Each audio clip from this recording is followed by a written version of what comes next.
छत्रपति संभाजीनगर में मेयर पद को लेकर सस्पेंस अब चरम पर है। भारतीय जनता पार्टी में दावेदारों की भीड़ के बीच प्रदेशाध्यक्ष रविंद्र चौहान आज संभाजीनगर दौरे पर पहुंचे।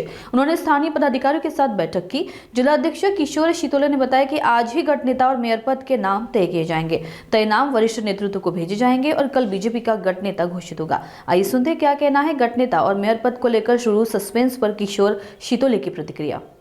आज छत्रपती संभाजीनगर जिल्हा परिषदची निवडणूक ची तयारी आमची सगळे प्रचार आणि सगळ्या नियोजन सुरू आहे आणि त्याची पक्ष संघटन म्हणून काय रचना, काय प्रचाराची व्यवस्था आहे, काय कुठे कमी पडतोय या सगळ्यांचा आढावा घेण्यासाठी म्हणून माननीय प्रदेशाध्यक्ष रवींद्र चव्हाण साहेबांचं आज शहरात आलेले आहेत। त्यांच्यासोबत आता या सगळ्या निवडणुकीमध्ये काम करणाऱ्या प्रभारींच्या सोबत आता माननीय प्रदेशाध्यक्ष बसणार आहेत आणि एकूणच जिल्हा म्हणून काय तयारी करतोय आम्ही तर त्याचा आढावा घेणार आहेत। त्यातल्या काही सूचना आम्हाला येणार आहेत। अजून पुढची रणनीती कशी आखायची, अतिशय चांगली परिस्थिती आता आम्हाला छत्रपती संभाजीनगर भारतीय जनता पार्टीसाठी ग्रामीण जिल्ह्यामध्ये आहे आणि त्यासाठी आता आजच्या बैठकीचं नियोजन आहे। काय विषय आहे की महापालिकेमध्ये भाजपचे 57 नगरसेवक आहेत, अजून गट नेता ठरला नाही, महापौर पदाचा तिढा अजून काय नाही। आता म्हणजे खरं म्हणजे प्रदेशाध्यक्ष हे जिल्हा परिषदसाठी आलेले आहेत, पण ही बैठक झाल्यानंतर आम्ही शहर म्हणून शहराचे कोर टीमची आमची आज बैठक होईल। त्यात आमचे गटनेता, महापौर ही बाकीचे नावं आम्ही ठरवू। त्यात आमचा एक निर्णय होईल आणि तो निर्णय आम्ही प्रदेशाला कळवू। त्यानंतर प्रदेशाकडून आम्हाला त्याचा अंतिम निर्णय आम्हाला कळेल।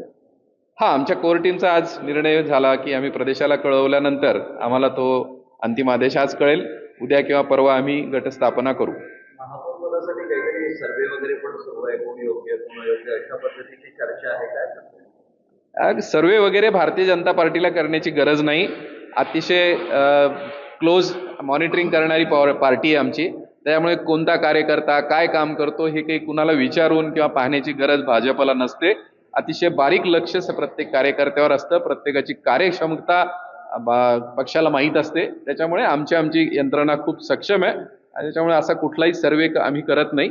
आम्हाला प्रत्येक कार्यकर्त्याचं बळ, ताकद आणि तो कोणत्या पदाला योग्य आहे याची सगळी कल्पना आम्हाला आहे। महापौर पद जास्त असल्यामुळे डोकेदुखीमध्ये वेळ पडली सर्वसाधारण सुटल्यामुळे हे मी तर कायम म्हणत असतो की आमच्याकडे जास्त उमेदवार याचा अर्थ ही पार्टीची ताकद आहे की एका जागेसाठी खूप जास्त सशक्तता आणि चांगले कार्यकर्ते भाजपकडे आहेत, ही संघटनेची ताकद आहे। परंतु सर्वसाधारण महापौर सुटल्यानंतर 57 तुमच्याकडे नगरसेवक आहेत, कोण महापौर करायचा मोठा पेच तुमच्याकडे निर्माण करताय? पेच नसतो, निर्णय करायचा असतो। ती कोर टीमची यंत्रणा, पक्षाची एक रचना ठरलेली आहे आणि त्या कोर टीम मध्ये मिळून आमचा निर्णय आम्ही करू। त्याला काही पर्याय निघतात का, एक मत होतं की अनेक मत होतात, ते त्या बैठकीनंतर मी आपल्याला कळवतो। 3 नावं निवडण्याची चर्चा नाही, असं आता बैठकच झाली नाही तर नाव निवडण्याचा प्रश्न येत नाही।